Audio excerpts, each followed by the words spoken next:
Throw out the rulebook, rip up the form book. What do you mean? What are you talking about? 75 years of innovation continues in 2026. Yo, let me tell you something, man. Y'all better not put me behind one of these shits. Y'all better not put me behind one of these shits, man. But bigger, bolder, from the ground up. These are the biggest regulations changes in more than a decade, and this is everything you need to know. Oh my God, it looks so sexy, bro. What do you know? Let's start with the changes you'll see. Okay. The most visible changes are the wings. Front and rear wings have been simplified with fewer elements overall. The rear loses its lower aerodynamic beam wing, while the front wing gets a major overhaul. The elements are narrower, but the outer sections open up new areas for aerodynamic development. A crucial battleground for teams, as the front wing heavily influences the car's overall aero performance. But the most visible change? Active Aero. In 2026, F1 cars will dynamically adjust the angle of their front and rear wing elements in specified high-speed sections. In corners, the flaps are in corner mode, their default closed position to maintain grip. But on designated straights, drivers can engage straight mode, which opens the wings to reduce drag and increase top speed. That shift in pace opens up longer braking zones, and with them, new overtaking opportunities in places we haven't seen before. It's available to every driver, every lap, to make the most of both downforce and car power. Overall, the cars are shorter, narrower, and lighter. The wheelbase has been shortened. Okay, so like all this in a span of 4 months. So you're telling me that they have to? So I don't. So do they throw out the cars that they were using last season? So what happened to the race cars last season? Hold on, let me look at this animation. Are they gonna just like cut a little bit of off of the beam where the wheels connect, like in places we haven't seen? Okay, so front wings, back wings being heavily simplified, so to allow more overtaking at corners. Okay, so seems like they unlocked. Yeah, they're unlocking some shit, man. It seems like they're unlocking some shit, though. Before. It's available to every driver, every lap, to make the most of both downforce and car power. Overall. Oh shit, we done unlock some shit this season, bro. Okay, so all right, so this is the car. This is the car regular. The cars are so the hood got shrunk, the back got, basically the whole car just shrunk. They just made the car smaller to allow. Okay, so if the car is smaller, that's less surface area on a track that is taken up, which then allows the passing lanes to open up much wider. So if there is an upcoming corner, I don't think the drivers have to worry much about their car hitting the wall or the wheels getting fucked up. Basically what that does is just make that significantly easier for them. I think really boosting their confidence to the fact that if there's a corner coming up, they could absolutely try and overtake. shorter, narrower. So it's narrower, it's shorter, and it's narrower. The wings on the front and the back heavily simplified, so making it easier to open and close the flaps when necessary. I feel like if it's less components. So what happens to last year's race cars? Do they just like wait? When do they get the new rules and regulations? After the end of the last season, or like in the middle of the last season? So they're already working on the cars for the new season, or is it the season is over? Congratulations, they have like their celebrations, their little break, and then boom, new rule book gets dropped at everyone's desks, and then now they're like, oh shit, we gotta make the car smaller. Like what? And lighter. The wheelbase has been shortened, making them more agile and responsive for the drivers. And while the cars still sport their 18-inch tyres, they're narrower now, cutting drag, trimming weight. And they won't have those little arches above the front tyres anymore either. Once used to help manage the messy airflow from the tyres, tighter regulations will put the responsibility for this on the bodywork and components around the wheel. Trimming weight. Wheels are shorter. Everything just shrunk. They just shrunk everything. They shrunk the whole car, which is good. I like small cars when I drive fast. You don't want to be driving fast in a big ass car. You know what I mean? Because if you're driving fast in a big ass car, there's a potential that the car might flip over. You're driving a small ass car, like compact tight car, you do a lot of shit. You do a lot of shit multiple times where I almost crashed, but I didn't because my car was short. And they won't have those little arches above the front tires anymore. Okay, so arch in front tires is gone. I'm trying to visualize the airflow. Like, I'm trying to visualize the airflow, bro. And that little arch, I'm thinking more air. No. I'm thinking if it's an arch, air is going up top, air is going in the middle, then that means to reduce lift, right? Make the car still stuck on the ground. That means more air has to go on the bottom of the little arch than there is on the top of that motherfucking arch. You feel me? So now that's gone. So it's just air on the tires. So the tires are spinning forward. Air is coming. Oh shit. So it's just air on the tires. So that's a lot of.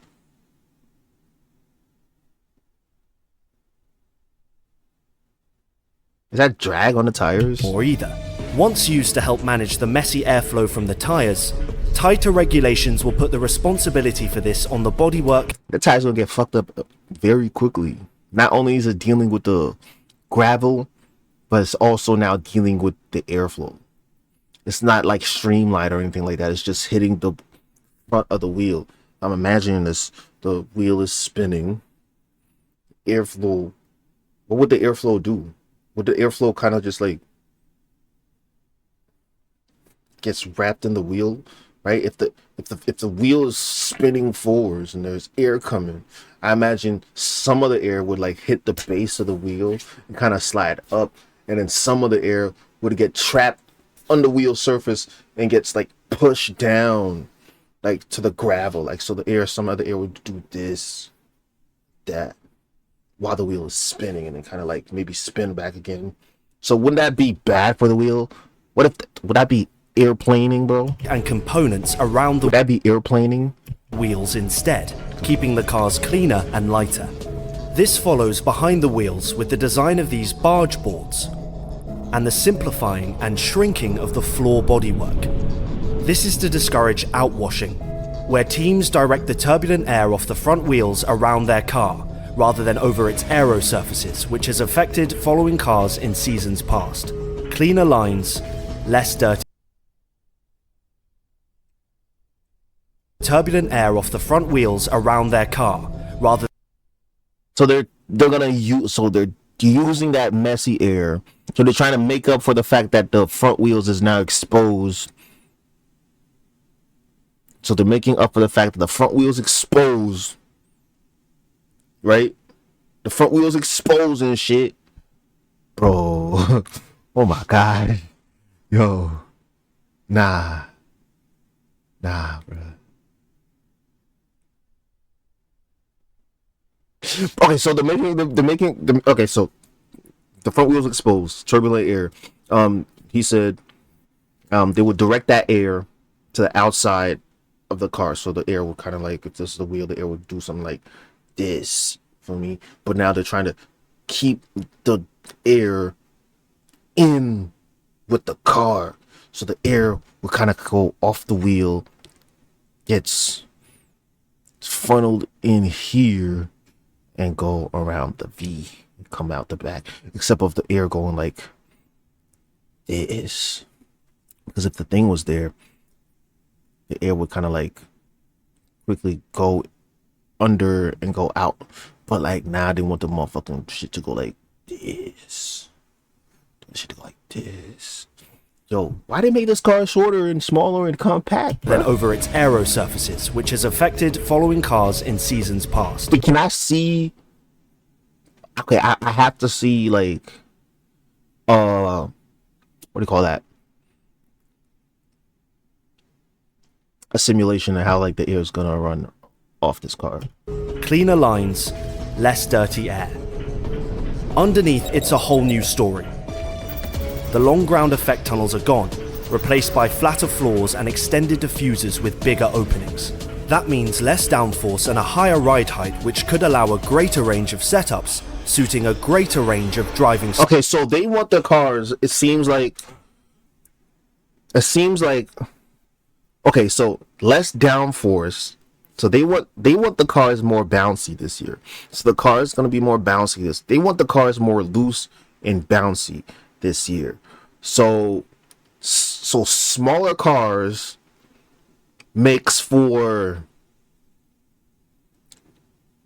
more room for the driver to freestyle, sort of, right? If it's a big car, you don't have much room to kind of maneuver. You really have to find a path and stick to that path consistently as you go around the track.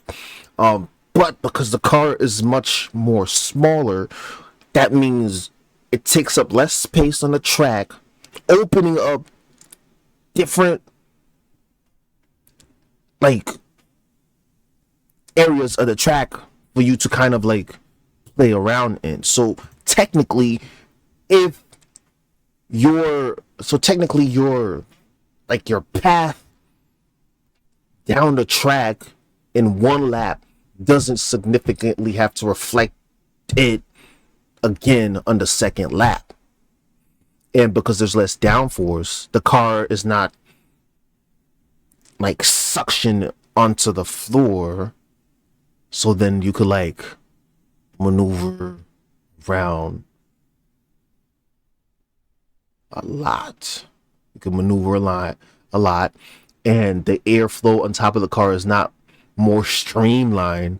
It's kind of like it's not like this. It's more like this. So when you're driving, you're not driving like this. You're kind of driving like this. Styles. Okay, let's close the gap to the leader. But a lot of changes in 2026 aren't obvious to see from the outside. The drivers will really play their part in these new cars, with a bunch of controls put right in their hands to extract lap time, attack for position, or defend from a challenge. At their fingertips is the boost button, overtake mode, and recharge controls. Overtake mode and recharge. Essential tools to aid racing and lap time. And reminder, you have boost available. Boost gives the drivers maximum power from the engine and battery at the push of a button. Shit. They can use it anywhere, for attack or defense, On a so long as straight. there's enough charge in their battery. On a straight, that come in Overtake handy. is just for attack. Let's close the gap to under 1 second. It gives extra power at top speed to drivers within a second of the car in front. Overtake now available. Essentially replacing DRS, it differs by having one single detection point which grants drivers the extra electrical energy to deploy for an overtake or to pressure the driver ahead to make them vulnerable later in the lap. Good job, let's keep going. And like DRS, it differs by having one single detection point which grants drivers the extra electrical energy to deploy for an overtake or to pressure the driver ahead to make them vulnerable later in the lap. Good job, let's keep going. And to power boost an overtake, they'll oversee their battery recharge as well. Working with their race engineer, they'll be selecting from different modes to recharge their battery from braking and engine energy. Boost, overtake, and recharge. I wonder, with all these changes, the race cars being smaller, and all right, hold on, let me back up.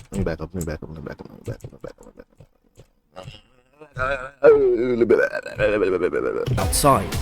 The drivers will really play their part in these new cars, with a bunch of controls put right in their hands to extract lap time, attack for position, or defend from a challenge. At their fingertips is the boost button, They got a boost button. overtake mode, They got an overtake mode. and recharge There's a recharge controls. controls. Essential tools to aid racing and lap time. Yo, they're gonna need some new tires immediately. They're gonna need like more tires, bro. And reminder, you have boost available. Boost gives the drivers maximum power from the engine and battery at the push of a button. They can use it anywhere. So that would be like essential if you're falling behind. Let's say you're coming around a bend or something. I feel like, and you kind of swung the bend a little too wide, and because if it's a bend going that way, right? If the bend is going this way, feel me, and this is your opponent's car and this is your car, and you're both going around the bend, and he goes a little like a sharper angle around the bend, and you all the way out here, you're trying to like go around this bend, but you over here, and like you trying to go to bend, but like he already gone because he went like this, and you going like this. You feel me? I feel like once you get around that bend, I feel like that boost button would come in handy to help you close the gap between the car in front of you. Feel me? Word. for attack or defense, so long as there's enough charge in their battery. Overtake is just for attack. Overtake. Let's close the gap to under 1 second. It gives extra power at top speed to drivers within a second of the car in front. Overtake now available. So not only you got a boost in that shit, you got an overtake of that shit. So, oh my gosh, word. Essentially replacing DRS, it differs by having one single detection point which grants drivers the extra electrical energy to deploy for an overtake or to pressure the driver ahead to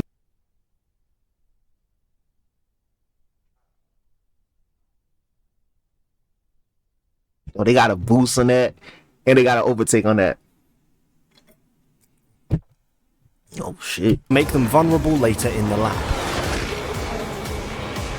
Good job, let's keep going. And to power boost an overtake, they'll oversee their battery recharge as well. They got a recharge on it. Vulnerable later in the lap. Good job, let's keep going. And to power boost an overtake, they'll oversee their battery recharge as well. Working with their race engineer, they'll be selecting from different modes to recharge their battery from braking and engine energy. Boost, overtake, and recharge make drivers tactical masters and add more variables, making racing less predictable. Use boost and overtake to attack this lap. Boost and overtake. Oh my god. Oh shit. Oh shit. Oh shit. Oh my god.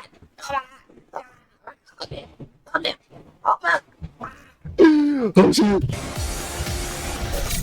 Powering this change is perhaps the most significant update in 2026, beneath the bodywork. The F1 power unit has had a complete rethink. At its Damn, but hold on, bro. Ain't no way, y'all. Ain't no way. Y'all doing this shit in 4 months. Ain't no way. Wait, y'all testing this shit? Y'all really testing this? What? Bro, they already testing this. core, it's still a 1.6 litre V6 turbo hybrid, but the balance of power has shifted dramatically.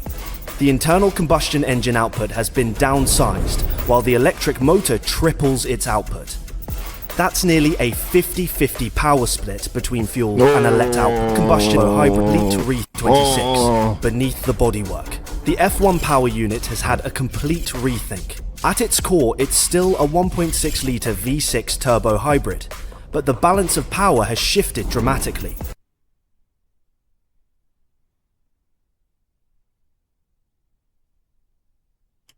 The internal combustion engine output has been downsized, while the electric motor triples its output. That's nearly a 50-50 power split between fuel and electric, pushing hybrid performance to new heights. Oh shit. Hybrid engine, 50-50 power split. Interesting. Okay, so not only that, the battery needs to recharge for the electric component of it, but they're using what seems to be the mechanical energy to recharge the engine to create electrical energy. What? To power this new hybrid unit, the car's energy recovery system can now recharge the battery with twice as much energy per lap. This brings a host of clever recharge modes to recover energy under braking, on throttle lift at the end of straights, or even corners where drivers are only applying part power. But one component is gone, the MGU-H. This heat recovery system has been dropped. Too expensive, too complex, and not road relevant. By removing it, teams save weight and cost, making the power unit leaner and more focused on what matters most. As Formula One races towards its net zero goal, 2026 marks a major milestone. The new power units won't just be efficient, they'll run on advanced sustainable fuel for the first time ever. This isn't just any fuel. It's made from cutting-edge sources like carbon capture, municipal waste, and non-food biomass, and it's independently certified to meet strict sustainability standards. Every regulations update brings safety enhancements, and 2026 is no different. The driver's survival cell is subject to more rigorous tests, with side intrusion safety further improved and the roll hoop strengthened to take 23% more load, roughly the weight of 9 family cars. They'll also be protected by a new front impact structure design philosophy. This front section now separates in 2 stages. This gives drivers more protection in large crashes where there are secondary impacts after the first contact. And to reduce the chance of side impacts in low visibility, all cars will have mandatory lights on the side of the mirrors in addition to the existing Man, you're talking about all the safety, man. Who designed this freaking? What is this?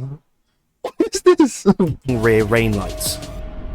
So, how will the biggest F1 I like to say, can I get some visibility too? changes in 12 years change driving and racing in 2026? Wait, are they sitting above that or are they sitting below that? I feel like they're sitting below that though.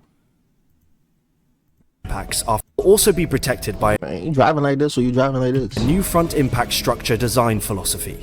This front section now separates in 2 stages. This gives drivers more protection in large crashes where there are secondary impacts after the first contact.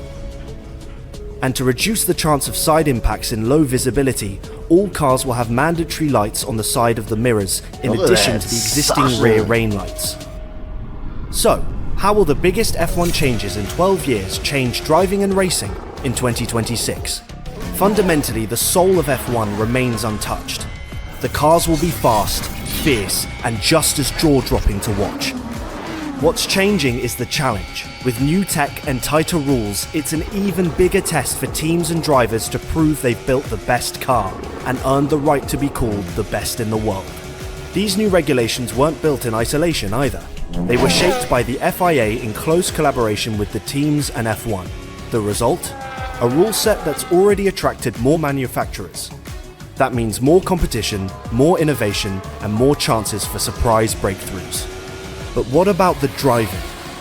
With less downforce and tighter control Everybody want to jump in this shit now, bro. Everybody want to jump in this shit now. over turbulent air, following another car through corners should be easier, but the cars themselves will be trickier to handle. Same power, less grip. Yeah, my gosh, bro. Hey.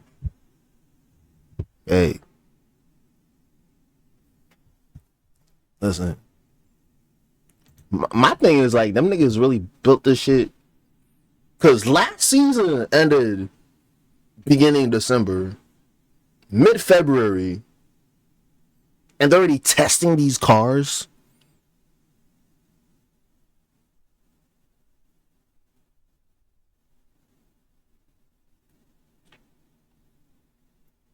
In a month? I mean, they got some time before the season starts, so it's not like they got till March before the season starts. So it's like, alright, they got to do some testing. You feel me? They got to do some testing. But like, they already in testing mode. They're already in testing mode, bro. What's Driver skill will be on display with them on the limit more often. Okay, flat out to the end. The 2026 car is built for the future, with exciting racing in mind. Every move and every decision will matter more than ever. With cutting-edge advanced sustainable fuel, smarter energy usage, and tech that puts overtaking back in the driver's hands. It's not just a new chapter, it's a whole new playbook. The future of F1 is here, and it's going to be fast, fierce, and unforgettable. All right. So I feel like he just said this is like a lot of changes happening from last season to this season. What a big freaking jump. That is a massive jump in F1 standards. That's a massive jump. That's a massive jump. And I think it's a little scary at the same time too. But I think it's a decent enough jump to where I feel like the racing dynamics is going to like be affected. But I feel like that in and of itself is a big ass jump, and we should just let it marinate a little bit.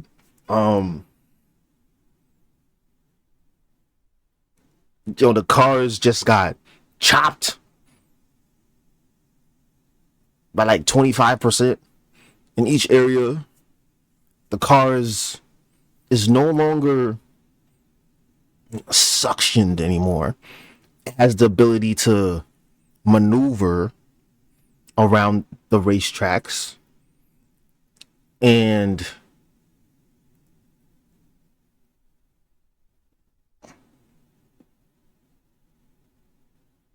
I feel like, and the engines is hybrid 50-50, half electric, half gasoline. And the car seems like handling is going to be a factor. But at the same time, the cars now have a boost and an overtake.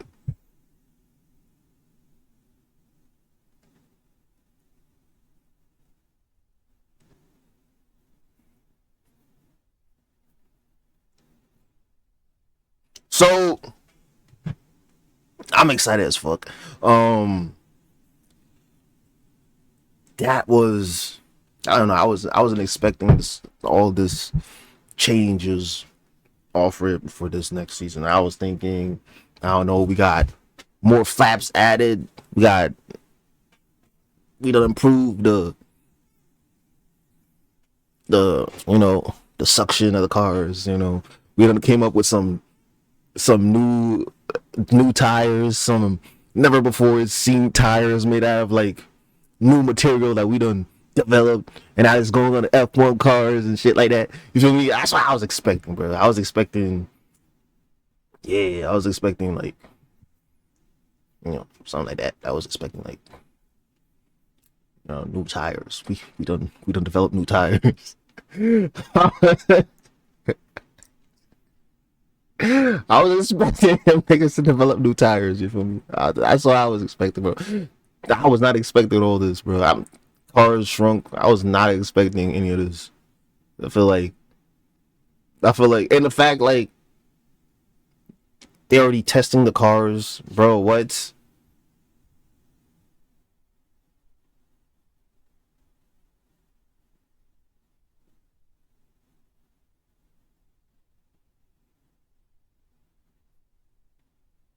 Shit. Okay. So